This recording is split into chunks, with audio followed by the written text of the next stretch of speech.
சிவகங்கையில் இளைஞர் ஒருவர் கொடூரமாக காவல்துறையினருடைய தாக்குதலில் பலியாகி இருக்கக்கூடிய அந்த நிகழ்வு, அந்த கொடூரம் தமிழ்நாடை முற்று முழுவதுமாக உலுக்கி இருக்கிறது அப்படின்னு தான் சொல்லணும்.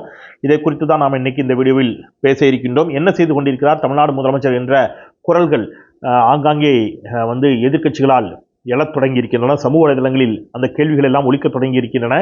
இந்த கேள்விகளுக்கும் விடை தேட வேண்டிய தேவையும் அவசியமும் இருக்கிறது. அந்த அடிப்படையில் காவல்துறையினுடைய கொடூரமான தாக்குதலில் மரணமடைந்திருக்கக்கூடிய அந்த சிவகங்கை இளைஞருக்காக, அஜித்குமாருக்காக நாம் இன்னைக்கு இந்த வீடியோவில் பேச இருக்கின்றோம். கனத்த இதயத்தோடு வீடியோவுக்குள் செல்கின்றேன். முதல்ல என்னுடைய ஆழ்ந்த இரங்கலையும் வருத்தத்தையும் அஜித்குமார் அவருடைய குடும்பத்திற்கு தெரிவித்துக் கொண்டு, இன்னொரு புறம் என்னுடைய மிக கடுமையான வன்மையான இதய சுத்தியோடு கூடிய கடும் கண்டனங்களை காவல்துறைக்கு, சம்பந்தப்பட்ட அந்த காவல்துறை அதிகாரிகளுக்கு நான் பதிவு செய்து கொண்டு, விருப்பு வெறுப்பின்றி தமிழ்நாடு காவல்துறையில் இருக்கக்கூடிய, குறிப்பாக அந்த சிவகங்கை மாவட்டத்தில் இன்றைக்கு அந்த அஜித்குமாருடைய மரணத்திற்கு காரணமாக இருக்கக்கூடிய அந்த காவல்துறையினருக்கு என்னுடைய கடுமையான கண்டனங்களை பதிவு செய்துவிட்டு நான் இந்த வீடியோவுக்குள் செல்கின்றேன். 2 செய்தியாக நம்ம இதை பேச வேண்டிய தேவை இருக்கிறது. ஃபர்ஸ்ட், காவல்துறையினுடைய அட்ராசிட்டி அப்படின்னு பார்த்தீங்கன்னா, அல்லது காவல்துறையின் தங்களுக்கு ஒரு அதீத என்ன இருக்குது, பவர் இருக்குது. ஏன்னா அவங்க கையில் லத்தி இருக்குது, துப்பாக்கி இருக்குது.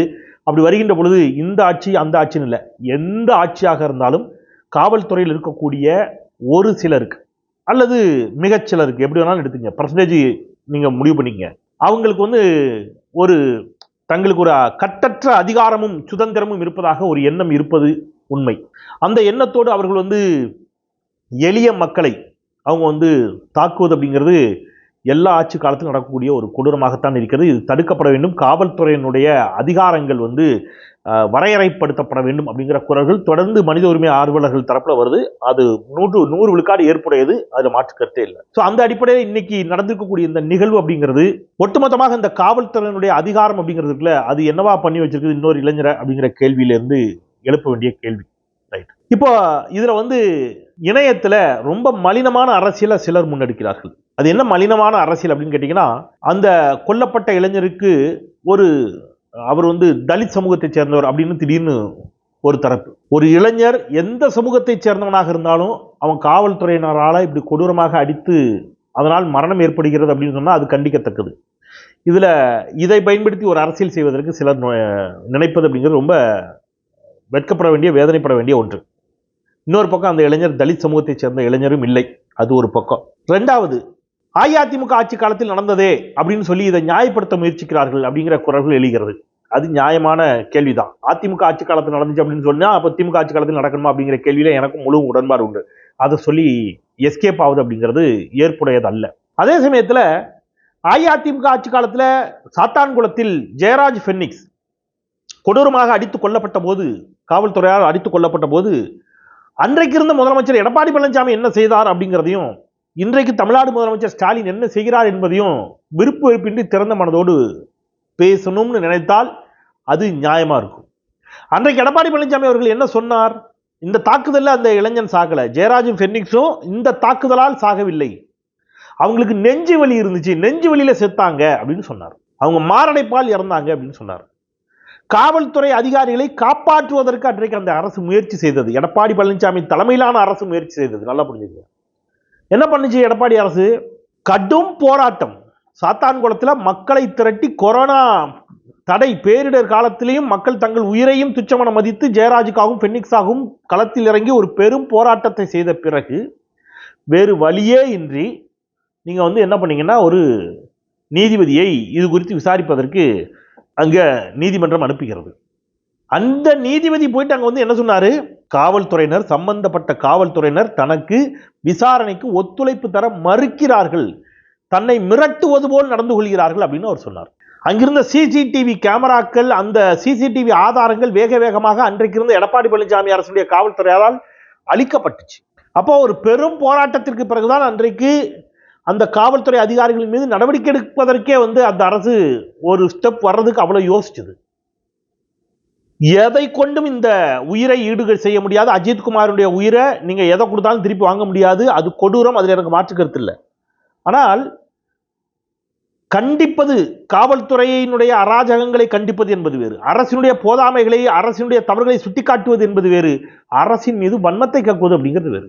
இன்னைக்கு இவங்க என்ன பண்றாங்க, இந்த அரசு, ஸ்டாலின் அரசு, இந்த தொடர்புடைய 6 காவல்துறையினரை உடனடியாக சஸ்பெண்ட் செய்து எஃப்ஐஆர் ஃபைல் பண்ணி, சந்தேகத்திற்கிடமான முறையில் அவர் மரணமடைந்திருக்கிறார், அதற்கு இவர்கள் காரணமா என்ற சந்தேகம் அப்படிங்கிறதுல கிரிமினல் செக்ஷன்ஸ்ல வழக்கு பதிவு செய்யப்பட்டு ஒரு ஜுடிஷியல் மேஜிஸ்ட்ரேட் தலைமையில் ஒரு விசாரணை உடனடியாக தொடங்கப்பட்டு 6 காவலர்கள் சஸ்பெண்ட் செய்யப்பட்டிருக்கிறார்கள். விசாரணை உடனடியாக தொடங்கி இருக்கிறது. எந்த இடத்திலும் இந்த காவல்துறையினரை பாதுகாக்க வேண்டும் என்று இந்த அரசு முயற்சிக்கவில்லை. எந்த இடத்திலும் நடந்த துயரத்தை நியாயப்படுத்துவதற்கு ஒரு அரசு முயற்சிக்கல.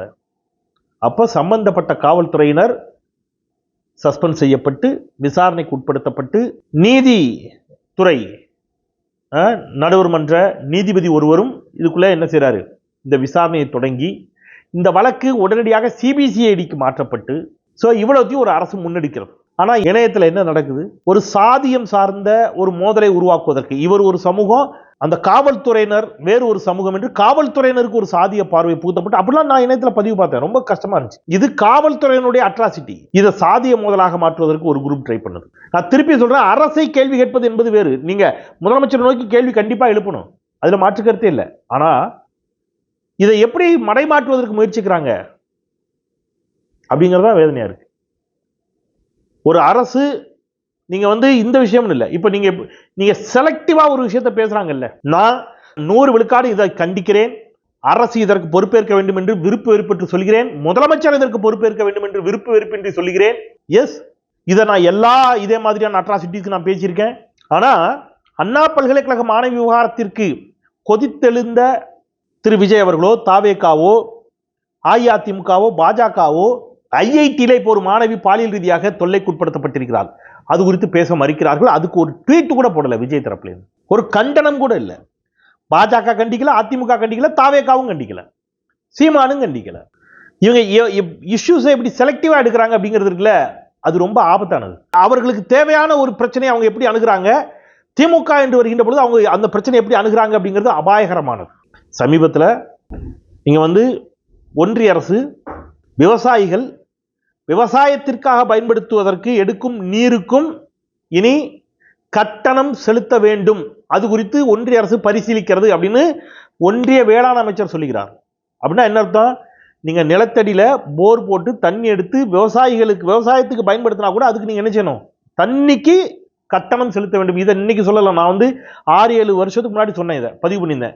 பிஜேபி அதை நோக்கி நகருகிறது. வீட்டுக்கே மீட்டர் வைக்க போறாங்க, நீங்க போர் போட்டு எடுக்கிற தண்ணிக்கு மீட்டர் வைக்க போது பிஜேபிங்கிறது 6-7 வருஷத்துக்கு முன்னாடி நான் சொன்னேன். இன்னைக்கு அதை நோக்கி நகர்த்திட்டாங்க. ஆனால் இந்த நிமிடம் வரைக்கும் அதிமுகவோ தாவேகாவோ, அதிமுக கூட பாஜக கூட்டணி இருக்குது, தாவேகா இதை தான் கண்டிச்சிருக்குது, இதுக்கு ஏதாவது ட்வீட் போட்டிருக்கிறீங்க.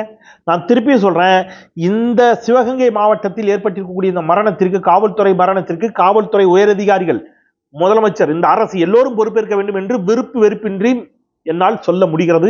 நான் வன்மையாக கண்டிக்கிறேன், மிக வன்மையாக கண்டிக்கிறேன்.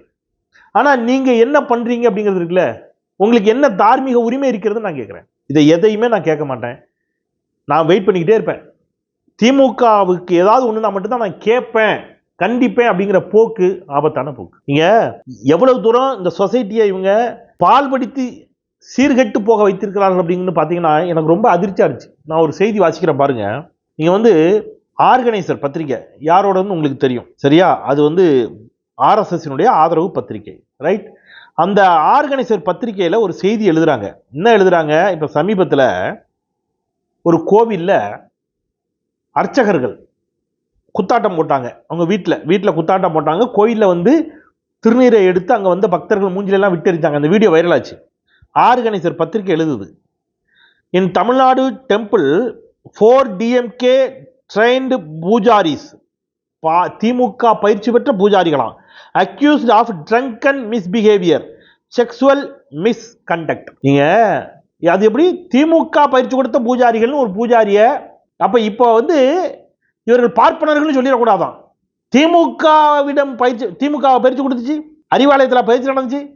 அரசு முறையாக சமஸ்கிருத முறைப்படியும் தமிழ் முறைப்படியும் அர்ச்சகர் பயிற்சி பெறுவதற்கு பயிற்சி பெற்ற எப்படி வந்து டீச்சர் ட்ரைனிங் ஸ்கூல் இருக்கோ, பிஎட்டுக்கு ஸ்கூல் இருக்கோ, அதே மாதிரி இதற்கு என்று ஆகம அறிஞர்களை வைத்து பள்ளிக்கூடத்தை நடத்துது. அதில் பயிற்சி பெற்றவர்கள். அது திமுக நடத்துற பள்ளிக்கூடமா? அர்ச்சகர் பயிற்சி பள்ளியா அது? அப்ப இவன் உடனே என்ன செய்யறான், அவர்கள் பார்ப்பனர்கள் இல்லை, பார்ப்பனர் அல்லாதவர்கள். பார்த்தீர்களா, பார்ப்பனர் அல்லாதவர்கள் பூசாரிகளாக வந்தால் அது என்னவாகும் அப்படின்னு ஒரு இதை அப்படியே மடைமாற்றுகிறார்கள். ஒரு செய்தியை இவங்க எப்படி அணுகுகிறார்கள், திமுக என்று வருகின்ற பொழுது எப்படி அணுகுகிறது இந்த ஊடகங்கள் அல்லது சமூக வலைத்தளங்கள் அல்லது தாவேகா, அதிமுக போன்ற கட்சிகள். அதுவே பாஜக என்று வருகின்ற பொழுது, பார்ப்பனர்கள் என்று வருகின்ற பொழுது, அல்லது வேற பெண்கள் பாதிக்கப்படுகின்ற பொழுது ஐஐடியிலோ அல்லது ஒன்றிய அரசின் அலுவலகங்களிலோ பெண்கள் பாதிக்கப்படுகின்ற பொழுது இவர்கள் எப்படி அணுகிறார்கள் என்பதற்காக இதை நான் பேசுறேன். எந்த உதாரணத்துக்காக இதை நான் சொல்லிட்டு இருக்கேன்.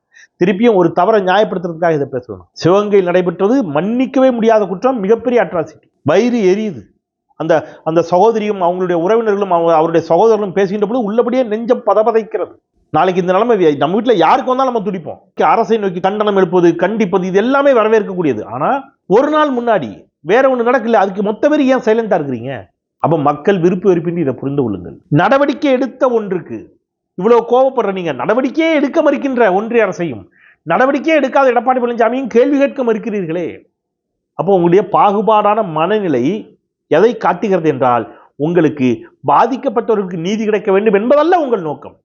உங்களுக்கு திமுகவை ஏதேனும் ஒரு வகையில குறை சொன்னா போதுங்கிறது மட்டும்தான் உங்க நோக்கம்னா, அது அது என்ன அறம் சார்ந்த ஒரு பார்வையாக இருக்கும் என்பதை நான் விருப்பு வெறுப்பின்றி மக்களுடைய முடிவு கூறுறேன். எப்பவுமே நான் சொல்றேன், நான் திறந்த மனதோடு கண்டித்து விட்டு பேசிக்கிறேன் திருப்பி திருப்பி. ஏன் நான் அதை சொல்றேன்னா, இவங்க ஏதோ நான் வந்து இந்த தப்பை நியாயப்படுத்துவதற்கு அல்லது திமுகவை வந்து ஆதரித்து பேச வேண்டும் என்பதற்காக பேசுவது போல ஒரு தயவு செய்து என்ன செஞ்சாங்க, ஒரு விழுக்காடு கூட இந்த இஷ்யூல எண்ணிடாதீங்க. இந்த விவகாரத்திற்கு முழுக்க முழுக்க திமுக அரசு பொறுப்பேற்க வேண்டும், முதலமைச்சர் பொறுப்பேற்க வேண்டும், காவல்துறை அதிகாரிகள் பொறுப்பேற்க வேண்டும் என்பதை விருப்பு வெறுப்பின்றி பதிவு செய்துவிட்டு நான் இதை பேசுகிறேன். ஆனா நீங்க யாரும் அப்படி பேசலையே. ஐஐடி மாணவிக்காக யாரும் அழலையே. இந்த விவசாயிகளுக்காக இந்த விவசாயிகளுக்கு இப்போ தண்ணீருக்கு இப்போ கட்டணம் சொன்னதுக்காக அழலையே. சிஏஏ சட்டத்தை எடப்பாடி பழனிசாமி ஆதரித்த போது அவரை இவ்வளவு தூரம் கடுமையாக விமர்சிக்கலையே. அதுதான் எனக்கு கேள்வி திருப்பி திருப்பி. ஜெயராஜ் ஃபெனிக்ஸ் விவகாரத்தில் அதிமுக செய்த உண்மையை மூடி மறைப்பதற்கு செய்த முயற்சிகளுக்கு கண்டனம் தெரிவிக்காத வாய்கள். நீங்க தூத்துக்குடி துப்பாக்கிச்சூடு அதிமுக விட்டுருங்க. சீமான் சொன்னார் ஒரு பேட்டியில, என்ன சொன்னார் தெரியுமா? எடப்பாடிக்கு தெரியாதுங்க, எனக்கு தெரியும், நான் எடப்பாடிட்ட பேசினேன், உண்மையிலே நமக்கு தெரியாதியான்னு சொன்னாரு. நான் நம்புறேன், அவர் நல்ல மனுஷன், அவருக்கு தெரியாது என்றார். ஒரு காவல்துறையை கையில் வைத்திருக்கக்கூடிய எடப்பாடி பழனிசாமி, அவருடைய கட்டுப்பாட்டில், எடப்பாடி பழனிசாமியுடைய கட்டுப்பாட்டில் இருக்கக்கூடிய காவல்துறை தூத்துக்குடியில் நடத்திய துப்பாக்கிச்சூடு அவருக்கு தெரியாது என்று சொன்னதை கூட நம்புவதற்கு தயாராக இருக்கக்கூடிய சீமான் அல்லது இன்ன பிற இயக்கங்கள், கட்சிகள் மிக உறுதியான நடவடிக்கை எடுத்த பிறகு ஸ்டாலினை கேள்வி கேட்கிறீர்கள் அல்லவா? இந்த பாகுபாடு, அதைத்தான் நான் வந்து சுட்டிக்காட்ட விரும்புகிறேன். ஸோ நீங்கள் வந்து ஒரு இஷ்யூ எடுத்து பேசுங்க, நடக்கக்கூடிய தவறுகளை சுட்டி காட்டுங்க, இடித்துரையுங்கள். ஆனால் அதற்குள் இவ்வளவு தனிப்பட்ட வன்மத்தை வைத்துக்கொண்டு அல்லது ஒரு சார்பு பார்வையோடு நீங்கள் இது போன்ற விடயங்களை அணுகினால் அது அறமன்று, சமூகத்திற்கு ஆரோக்கியமான ஒன்று அல்ல என்பதை அழுத்தமாக சொல்லி, மீண்டும் ஒரு முறை இந்த காவல்துறை அதிகாரிகள் சஸ்பெண்ட் செய்யப்பட்டிருக்கிறார்கள். இவர்கள் எக்காரணம் கொண்டும் என்ன ஆயிடக்கூடாது, தப்பித்து விடக்கூடாது. வழக்கை மிக உறுதியாக நடத்தணும். வழக்காடி இவர்களுக்கு தண்டனையை பெற்றுத்தர வேண்டும் என்பதை அழுத்தமாக சொல்லி நான் கனத்த இதயத்தோடு விடைபெறுகின்றேன். குரலற்றவர்களின் குரலாய் நான் செந்தில். நன்றி.